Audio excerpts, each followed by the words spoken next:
Hello everyone, my name is Prasad Narwarkar, and today we'll learn Python.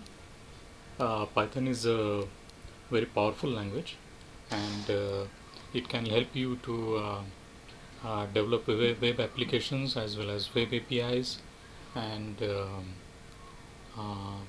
can also help you to do machine learning as well as data science and data engineering projects, and it's very fast as compared to uh, its counterparts such as C++ and Java, and it's a lightweight and it will help you to uh, come up with speed very fast because it's very easy to, the syntax is very easy to learn, and so on.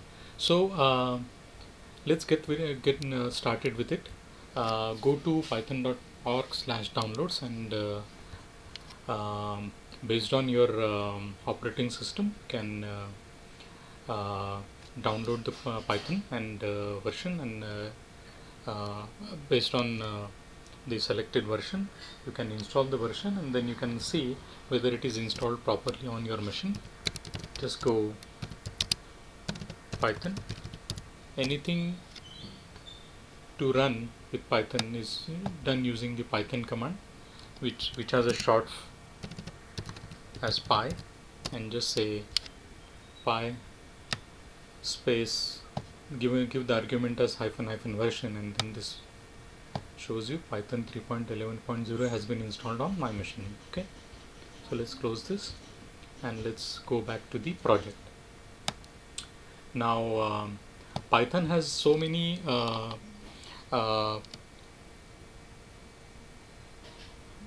packages or modules.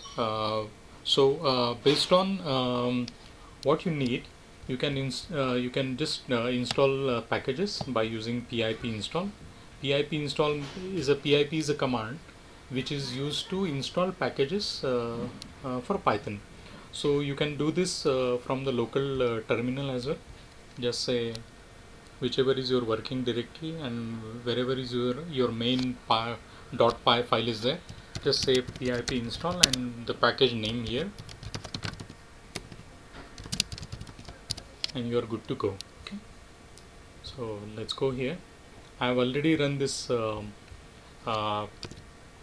application, but I'll run it again. Just say py, then give the full path of this particular file here, and just say run. So it will run the Python application. So let's understand what this is.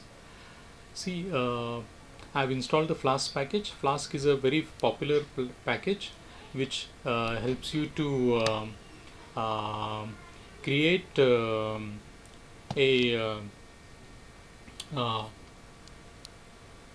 web application which is actually a web API, and it's a WSGI application. So which means it will definitely work with your Windows OS as well whenever you install it along with your IIS, and so that's how the basic application works. So I have also installed the RESTful package as well, right? The API package for, and from there I'm importing the API and all these resource and all these classes, and I've also installed CORS. CORS means it's cross origin resource sharing, which means that any resource, any internet resource, so for example example.com/my my API slash something, if you want this particular API endpoint to work from a JavaScript on some another domain, say for example mydomain.com, then this is not allowed by default. So if you have to enable CORS, which is cross origin resource sharing, on your API server, so that this is enabled, and then this is how it is done. So first we initialize the Flask application, then we apply CORS on it, then we use an API using that and pass the application Flask application object to the API class like this, and then various things. So first of all, what I'm doing is, here I'm trying to install declare a local to-dos object, but you can also do this using MongoDB or SQL Server or any other uh, uh, database source as well. So let's see. Let's go ahead with this. We are declaring two classes. One is for representing a single to-do, and this is for list of all to-dos. So class to-do list, where you can get the self, and then it returns the whole to-dos object. And then if you want to post as well, you can do a simple post to create an object and return 201, which means HTTP created, right? And here how we can do is we can add resource. We can say to-do list is a class which represents this URL, and to-do is a class which represents this particular URL. So it's to-do slash to-do ID. So let's go ahead straight away with it. Let's run this one. It doesn't find anything, which is obvious because we didn't give the URL. Now it returns all the URLs that are there. Alright. So it returns the whole to-dos object like this here. So this particular thing is written here. You can, as I said earlier, you can retrieve this particular list from your database as well.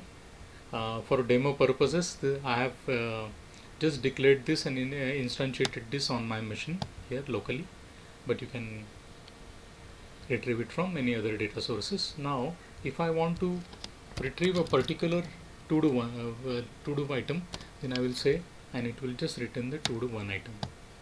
And then if I want to go to say to-do, like this, and so on.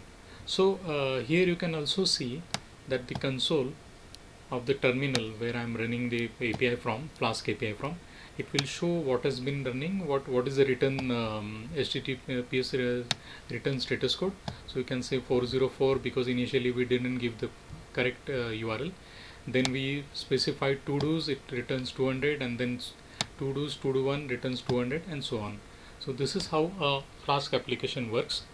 Python basically also helps you to do very simple things such as connect to your local database and retrieve some data, expose your API, or simply do any calculations based on connecting to your local data source with your local or RDBMS data source such as SQL Server, Postgres SQL, as well as MySQL, as well as MongoDB, anything. And then whichever package is available, based on that, if the package is available in the ecosystem, Python ecosystem, then you'll be able to work with it, or you can create your own to connect to that particular data source. So this is the complete Flask API introduction. There are many more things to it, like authentication and all that we can discuss in the next session. Wish you all the best in learning Python Flask API package, which will help you to develop APIs. Thank you very much.